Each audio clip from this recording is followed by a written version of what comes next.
indicados ao Prêmio Academia SEMEAD.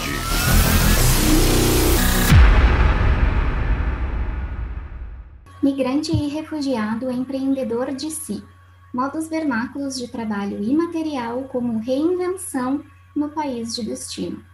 Eu sou a Laura Alves Scherer, professora da Universidade Federal do Pampa, e este artigo é parte da minha tese de doutorado, que foi desenvolvida sob orientação da professora Carmen Grisi, no PPGA da Universidade Federal do Rio Grande do Sul. Nos últimos anos, os fluxos migratórios têm alcançado patamares históricos e continuam em ascensão. Até 2019, mais de 70 milhões de pessoas haviam se deslocado em função de perseguições, conflitos, guerras, violência e violação de direitos humanos. O Brasil tem sido o destino de indivíduos que não migravam tradicionalmente para cá, como os migrantes econômicos e os refugiados do sul global. E aí podemos refletir sobre um dos títulos de uma das obras do Bauman, em que ele diz: são os estranhos na nossa porta.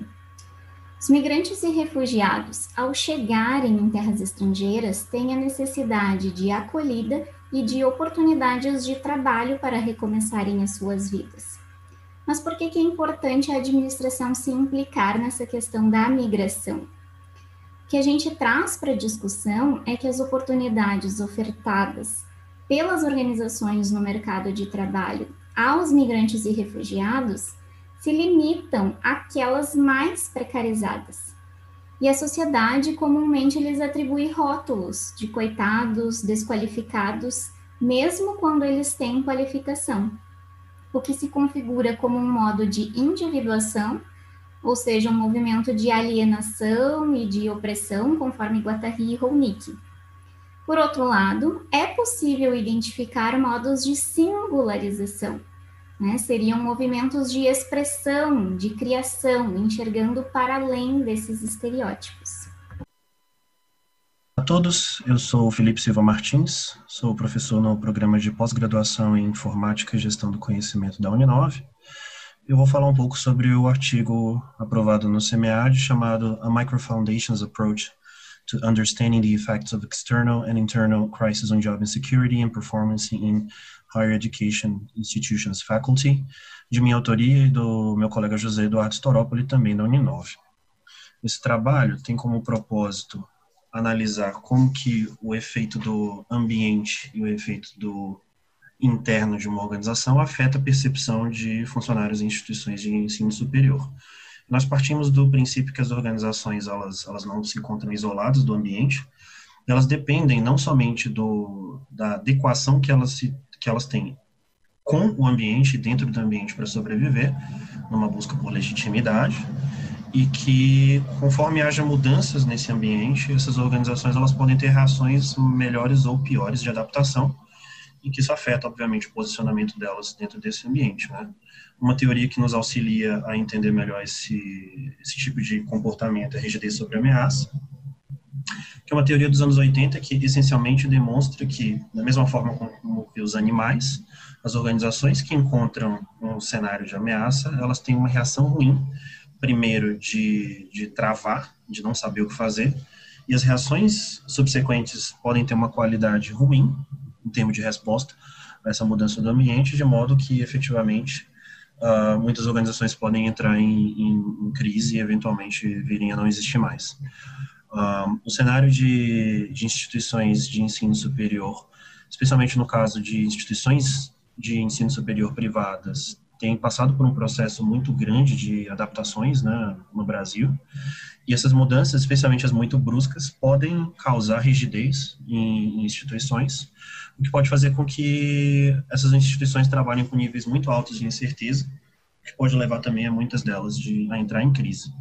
E, obviamente, uma das formas da gente perceber se essas instituições estão passando por processos graves de mudança é através da percepção dos funcionários internos, então, especialmente na parte educacional, professores.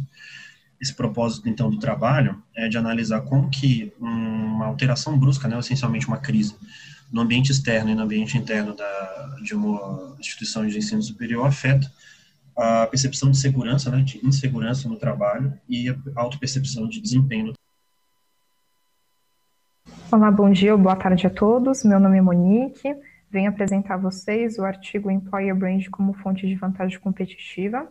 Esse artigo é fruto do desenvolvimento de uma iniciação científica realizada no Centro Universitário FEI durante meu período acadêmico. E eu tive a orientação e apoio dos professores Maria Laura Ferrante McLean, da Unib, Angela Cristina Lucas, da Unicamp, e Marcelo Luiz Dias da Silva Gabriel, da Unib. Então, contextualizando o estudo, a gente tem o cenário das diferenças geracionais no mercado de trabalho. Então, o RH tem cada vez mais o desafio, né, de verificar estratégias e ferramentas para melhor atender em termos de atração e retenção de talentos, bem como identificar os anseios, né, de cada geração de profissionais. E aí, nesse sentido, a gente tem a questão do capital humano, que é o recurso, né, a base de crescimento de uma organização, em que a organização tem que ser capaz de desenvolver e de funcionar, né, os funcionários, para que esses conhecimentos se tornem em inovação e que ajudam, né, a alcançar os objetivos estratégicos e gerar vantagem competitiva. E aí o tema Employer Branding, ele tem cada vez mais crescido nesse sentido, porque é justamente criar uma marca, né, empregadora para atrair e reter os melhores talentos. E há poucos estudos que relacionam a questão do Employer Branding em termos de atração e retenção com relação à vantagem competitiva. Né? Então, a gente traz como problema de pesquisa o investimento em Employer Branding exerce influência na geração de vantagem competitiva das organizações.